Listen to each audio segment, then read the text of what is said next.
అండి welcome to అమ్మమ్మ వంటింటి రుచులండి. నేను చేయబోయే రెసిపీ ఏంటంటే అండి, మా ఇండియా మొత్తానికి ఇష్టపడే చికెన్ దమ్ బిర్యానీ అండి.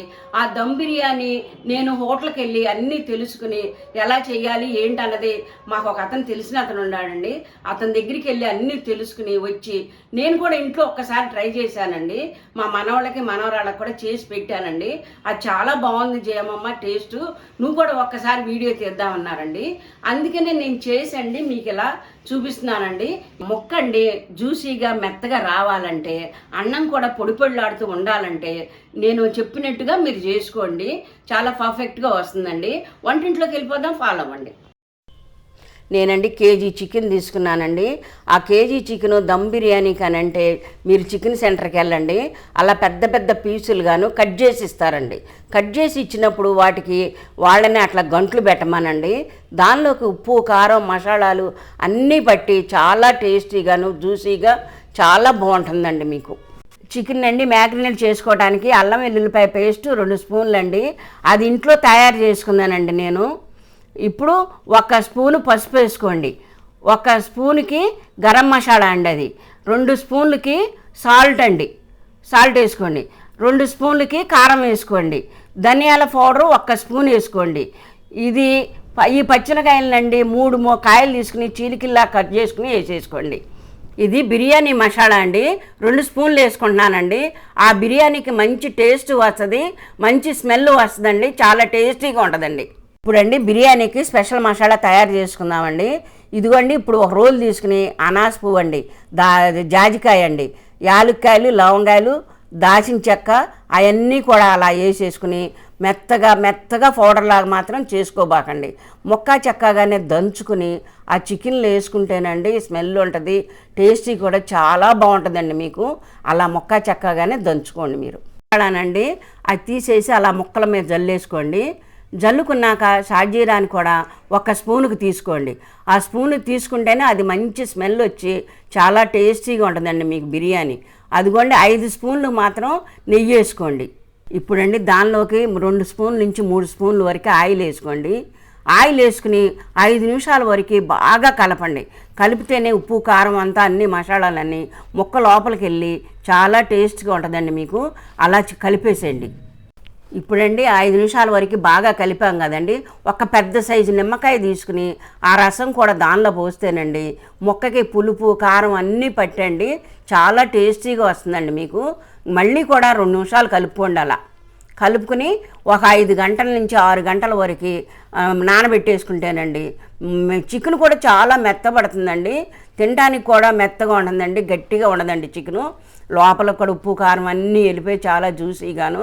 బిర్యానీ అంటే బిర్యానీ కాదండి, చాలా టేస్ట్గా ఉంటుందండి. మీకు మ్యారినేట్ చేసుకున్న చికెన్ అండి మీరు ఫ్రిడ్జ్లో పెట్టేసుకోండి, బయట పెట్టారనుకోండి పాడైపోతుందండి. ఈ చికెన్ ముక్కలనండి 10 గంటల ముందు మ్యారినేట్ చేసుకుని కలుపుకొని ఫ్రిడ్జ్లో పెట్టుకున్నా కదండి, ఫ్రిడ్జ్లోంచి ఇప్పుడు 10 గంటలు అయ్యాక తీసానండి. దీనిలోకి ఇంకేమేం కలపాలన్నది కలిపి చూపిస్తానండి మీకు. ఇదిగోండి కొత్తిమీర పావు కట్ట తీసుకోండి. ఇదిగోండి పుదీనా మా దొడ్లోదేనండి, ఇది నేను సుమారు చూసి వేస్తున్నానండి, ఇలా వేసేసుకోండి మీరు. ఇదిగోండి బ్రౌన్ ఆనియన్స్ అండి, ఇదిగోండి ఇలా వేసేసుకోండి. అది కూడాను పెరిగండి, ఇదిగోండి 400 గ్రాములు వేసుకుంటున్నానండి.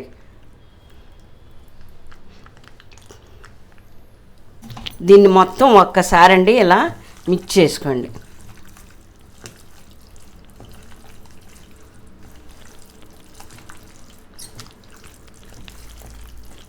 ఇలా మొత్తం కలుపుకుంటేనండి చక్కగా ముక్కగా బట్టి పెరుగు ఆ పులుపు మసాలాలన్నీ ఆ ముక్క అండి లోపల చాలా జ్యూసీగా ఉంటుందండి. మీరు ఎప్పుడన్నా సరే ఎక్కువసేపు నానబెట్టుకోండి, మరి గంట ముందు నానబెట్టుకుని వేసుకున్నారనుకోండి ముక్క కూడా లోపలంతా తెల్లగా ఉండి బాగోదండి, మీకు టేస్ట్గా ఉండదు. ఇప్పుడు ఇది అండి కలిపి పట్టి పెట్టుకున్నాం కదండి 10 గంటలు, ఆ 10 గంటల లోపు ఈ ముక్కలన్నీనండి ఉప్పు కారం అన్నీ పీల్చేస్తాయి కదండి. మళ్ళీ రైస్ వేసుకుంటాం కదండి, ఆ రైస్కి కూడా చాలవండి మసాలాలు ఘాటు, అందుకని కొంచెం ఒక్కొక్క స్పూన్కి నేను యాడ్ చేసుకుంటానండి. కారం 1 స్పూన్కి వేసుకుంటున్నానండి. సాల్ట్ మాత్రం వేసుకోబాకండి, ఇంకాను సాల్ట్ వేసుకుంటే మరీ ఎక్కువైపోతుందండి, మళ్ళీ వాటర్లో కూడా వేసుకుంటాం కదండి, అందుకని ఇవ్వకండి. ఇదిగోండి ఒక 1/2 స్పూన్కి దాచిన చెక్క పౌడర్ అండి, గరం మసాలా అండి. గరం మసాలా మాత్రం స్పూన్ వేస్తున్నాను. ధనియాల పౌడర్ కూడా ఒక స్పూన్ వేస్తున్నానండి. ఇవన్నీ వేసిన తర్వాత మళ్ళీ ఒక్కసారి మిక్స్ చేసుకోండి ఇలా. ఇది బిర్యానీ మసాలా అండి. ఇది కూడా ఒక్క స్పూన్కి వేసుకోండి మీరు. అదిగోండి. దీన్ని మళ్ళీ ఒక అరగంట సేపు పక్కన పెట్టేసుకోండి మనం బిర్యానీ రెడీ చేసుకోవడానికి. పెరుగు అవన్నీ వేసాం కదండి, బాగా నాని ఇంకా చాలా బాగుంటుందండి మీకు. మీరు ఎప్పుడు చేసుకోవాలన్నా నేను చేసినట్టుగా చూసి మీరు చేసుకోండి. ఈ దమ్ బిర్యానీ మాత్రం పర్ఫెక్ట్గా వస్తుంది మీకు. ఇది బాస్మతి రైస్ అండి. కేజీ చికెన్కి కేజీ బియ్యం తీసుకుంటున్నానండి. ఈ కేజీ బియ్యాన్ని ఇలా గిన్నెలో పోసేసుకుని మనం బిర్యానీ తయారు చేసుకునే ముందు 1 గంట సేపు కడిగి నానబెట్టేసుకోండి.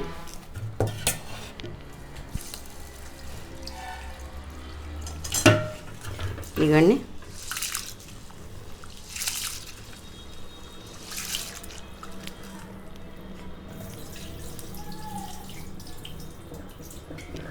ఇంకా కొంచెం వాటర్ పోసుకునండి నానబెట్టుకుందాం.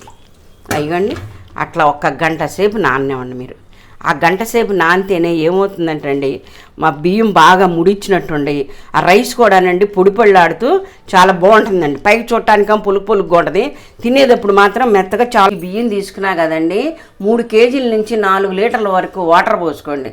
వాటర్ పోసుకుంటేనే అన్నం అంతా శుద్ధ అవ్వకుండా పొడి పొళ్ళాడుతూ నీళ్ళల్లో దేవేసినట్టుగా ఉంటుందండి. ఇప్పుడు దానిలోకి నేను 3 బిర్యానీ ఆకు వేస్తున్నానండి. లవంగాయలు, యాలక్కాయలు, దాల్చిన చెక్క అండి, అవన్నీ కూడా వేసుకోండి. ఇదిగోండి నిమ్మరసం పిండుకోండి. నిమ్మరసం ఎందుకు పిండుతున్నానంటే అండి, బియ్యం తెల్లగానే మల్లెపూలల్లే చాలా బాగుంటాయండి చూసుకోవడానికి మనకి. అలా పిండుకోండి. 1 కాయ పిండేసుకోండి నిమ్మరసం మాత్రం. అదిగోండి అలా పిండేసిన తర్వాత ఇదిగోండి పుదీనా అండి, దీన్ని కూడా కొంచెం వేసుకోండి. ఇది కొత్తిమీర అండి. ఈ కొత్తిమీరను కూడా వేసుకుని బాగా బాయిల్ అయ్యే వరకు మూత పెట్టుకుని ఉంచుకోండి. పెడితే ఏమవుతుందంటే ఆవిరి పోకుండా త్వరగా బాయిల్ అయిపోద్దండి. అప్పుడు ఈ మసాలాలన్నీ కూడా వాటర్లోకి వచ్చి చాలా బాగుంటుందండి. అప్పుడు 1 కేజీ బియ్యం ఉడికే గిన్నె అండి. ఇది అల్యూమినియం గిన్నె అండి. ఈ గిన్నెను కూడానండి మీరు అడుగును మాత్రం మందంగా ఉండేటట్టు చూసుకోండి.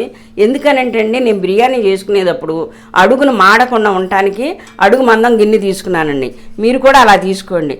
ఇదిగోండి అడుగున మాడకుండా 2-3 స్పూన్లకి ఆయిల్ వేస్తున్నానండి.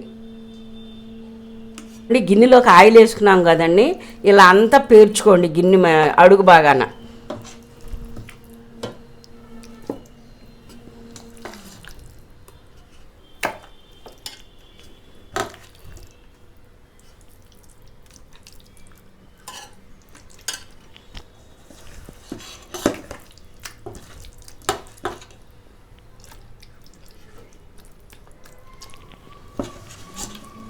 ఇదిగోండి దీనిలో ఉండ గుజ్జంతా కూడాను ఇలా వేసేసుకోండి. వేసుకుంటే అది కూడానండి ముక్కకి బాగా పడుతుందండి.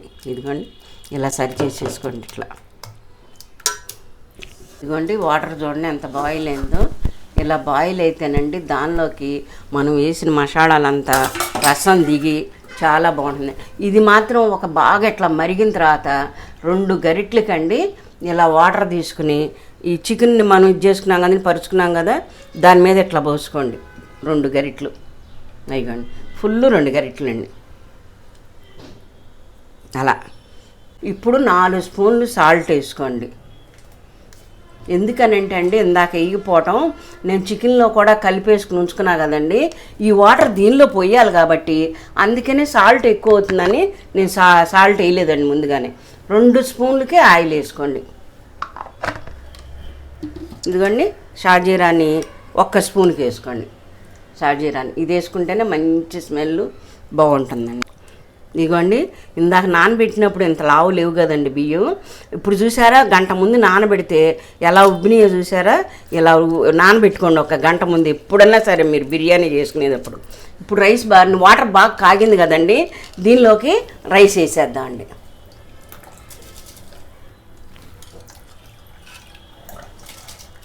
అండి రైస్ వేసుకున్నాం కదండి. రైస్ వేసుకున్నాక ఒక్కసారి మరీ ఎక్కువ సార్లుగా తిప్పబాకండి. ఏమవుతుందంటే రైస్ అంతా ముక్కలైపోయి రైస్గా కనిపించదండి. ఇదిగోండి ఇలా ఒక్కసారి తిప్పుకోండి, ఇలాగ అంతా కలవటానికి అన్నమాట మసాలా దినుసులు అని. నేను ఇదిగోండి 50% బాయిల్ అయ్యాక రైస్ని ఇలా రైస్ని తీసేసి ఇందాక చికెన్ పరుచుకున్నాం కదండి. ఎందుకంటే అండి 50% ఉడకనిచ్చేది, మరి చికెన్లో వాటర్ ఉంటుంది కదండి అడుగు బాగాన, అందుకని నేను 50% ఉడకనిస్తున్నానండి. ఇదిగోండి వాటర్ అంతా పోయేటట్టు చూసుకుని వేసుకోండి. ఇదిగోండి ఒక లేయర్ వేసానండి. మొత్తం ఇలా చికెన్ కనిపించకుండా ఇలా పరిచేసుకోండి మొత్తాన్ని.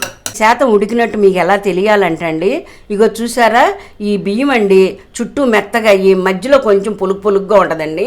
బియ్యం కూడా బారుగా అవుతాయండి. అప్పుడు 50% ఉడికినట్టు లెక్కండి మనకి ఇది. ఇదిగోండి ఇలా పరిచేసుకోండి మొత్తాన్ని. ఇదిగోండి 60% 70% వరకు అండి ఇలా ఉడికితేనండి బియ్యం.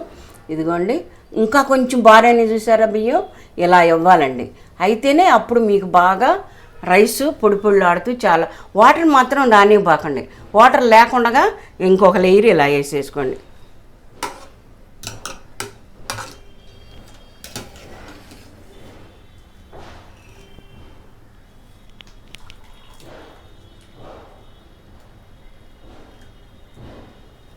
ఇదిగోండి ఇలా వేసేసుకోండి. ఇలా వేసుకున్నాక మీరు ఏం చేస్తారంటే ఇదిగోండి బ్రౌన్ ఆనియన్స్ని మొత్తం ఇలా వేసేసుకోండి ఈ లేయర్కి. కొత్తిమీర ఇదిగోండి ఒక గుప్పిడికి తీసుకోండి, ఇలా జల్లేసుకోండి మొత్తం అండి. పుదీనా కూడా ఇలా జల్లేసేసుకోండి అండి. ఈ రైస్ కూడా 90% ఉడకనిచ్చానండి. ఉడికిన తర్వాత ఇంకొక లేయర్ వేసేసుకుందామండి దీని మీదే.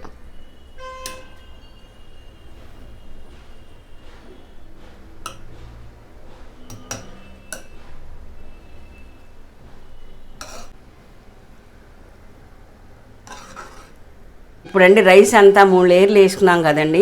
3 లేయర్లు వేసుకున్న తర్వాత 2-3 స్పూన్లకి నెయ్యి వేసుకోండి. నెయ్యి వేసుకుంటేనే చాలా బాగుంటుందండి మీకు. ఇదిగోండి 2 స్పూన్లే వేసానండి నేను. ఈ కలర్ వాటర్ అండి, అదే మామూలుగా అయితేనండి కుంకుమ పువ్వు కనుక ఉందనుకోండి మీకు ఇంట్లో రెడీగాను, ఆ కుంకుమ పువ్వుని కొంచెం పాలల్లో కలిపేసి ఇలా పోసుకున్నారనుకోండి. నాకు అది అందుబాటులో లేదండి తెచ్చిపెట్టుకోవడానికి, అందుకే నేను కలర్ వాటర్ పోసేసుకుంటున్నానండి. ఇదిగోండి ఇలా పోసేసుకోండి. యాలకుల పౌడర్ అండి ఇది. యాలకుల పౌడర్ వేసుకుంటేనే బిర్యానీ స్మెల్ అన్నది బాగా వస్తుందండి. ఇదిగోండి ఇది జాజికాయ పౌడర్ అండి. ఇది కూడా కంపల్సరీ మీరు వేసుకోండి. ఇలాగ వేసుకుంటేనే చాలా బాగుంటుందండి. బిర్యానీ స్మెల్ అన్నది ఏంటన్నది తెలుస్తుంది మీకు. ఆ కొత్తిమీర అంతా కూడా పైన వేసేసుకుందామండి ఒక లేయర్గా. బ్రౌన్ ఆనియన్స్ అండి ఇలా వేసేసుకోండి మొత్తం. అయిపోయిందండి. ఇదిగోండి గ్యాస్ వెలిగించుకొని ఇదిగోండి ఈ అట్ల పెన్నం పెట్టుకోండి. ఇనపదండి ఇది. ఇనపది పెట్టుకుంటేనే మనకి బాగా వేడి వస్తుందండి. ఏంటంటే ముందు మీరు హైలో 10 నిమిషాలు పెట్టుకోండి, మీడియంలో ఒక 10-15 నిమిషాల వరకు పెట్టుకోండి. లాస్ట్లో ఏం చేస్తారంటే మీరు సిమ్లో పెట్టేసి 10-15 నిమిషాల వరకు ఉంచారనుకోండి, అప్పుడు బిర్యానీ పర్ఫెక్ట్గా వస్తుందండి మీకు. ఇదిగోండి దీని మీద పెట్టేస్తున్నాను. మూత పెట్టేసేయండి. మూత పెట్టేసి దీని మీద మాత్రం బరువు పెట్టుకోండి. 10 నిమిషాలు అయ్యాక మళ్ళీ మీడియంలో పెట్టుకోండి. 40 నిమిషాలు బిర్యానీ చేసుకున్నాం కదండి, అది 40 నిమిషాలు అయిపోయాకండి గ్యాస్ కట్టేసేసి మీరు ఆ అట్ల పెన్నం నుంచి వెంటనే తీయబాకండి. తీయకుండా 15 నిమిషాల నుండి 20 నిమిషాల వరకు అట్ల పెన్నం మీద ఆ బిర్యానీ గిన్నెని అలాగ ఉంచండి. ఎందుకనంటే అండి దానిలో ఏమైనా కొంచెం కొద్ది గొప్ప ఎసరుండా ఆ రైస్ అంతా చికెన్ ముక్కలన్నీ లాగేసి ఆ రైస్ అండి చాలా పొడి పొడిలాడుతూ చాలా బాగుంటుందండి మీకు అండి. మూత తీసి చూసుకుందామండి మనం. ఈ రైస్ని ఇలా పక్క నుంచి చూసుకుందామండి అడుగున వాటర్ ఉందా లేదా అని. లేదండి చక్కగా ఎగిరిపోయింది చూసారా, అదిగోండి ఎంత బాగా ఎగిరిపోయిందో. ఒకవేళ మీకు వాటర్ ఉందనుకున్నారనుకోండి ఇంకొక 5 నిమిషాలు అట్ల పెన్నం మీదే పెట్టుకోండి మీరు. ఇదిగోండి ఎంత బాగుందో చూడండి, చూడటానికే పొడి పొడిలాడుతూ చూసారా ముక్క కూడాను. ఇదిగోండి అదిగోండి వైట్గా రెడ్గా ఎంత చక్కగా ఉందో చూడండి. పొడి పొళ్ళాడుతూ బిర్యానీ అసలు ఇలా ఉండాలండి. అబ్బా చూస్తుంటేనే నోరు ఊరిపోతుందండి, ఎప్పుడు తింటామన్నట్టుగాను. అదిగోండి చూసారా, అదిగోండి ఇలా ఉండాలండి బిర్యానీ అంటే. చూసారా మొక్క, చూసారా ఎంత మెత్తగాను లోపలంతా. ఇదిగోండి అట్లా ఉండాలండి మొక్క, తెల్ల తెల్లగా మాత్రం ఉండకూడదండి మొక్క. అప్పుడు లోపల అంతా జ్యూసి పట్టి ఉప్పు కారం పట్టి మనం తింటుంటేనండి చప్పగా లేకుండా చాలా టేస్ట్గా ఉంటుందండి. ఇదిగోండి మొత్తం అలాగుంది చూసారా. ఇదిగోండి ఇలా ఉండాలి. అయిపోయిందండి. ఇది మీరు ఇంట్లో కూడా ట్రై చేసుకోండి, టేస్ట్ చేసి నాకు కామెంట్ చేయండి. కామెంట్ చేస్తేనే కదండి నాకు టేస్ట్లు తెలిసేది. నా వీడియోని మీరు అందరు షేర్ చేసుకోండి, లైక్స్ కొట్టండి.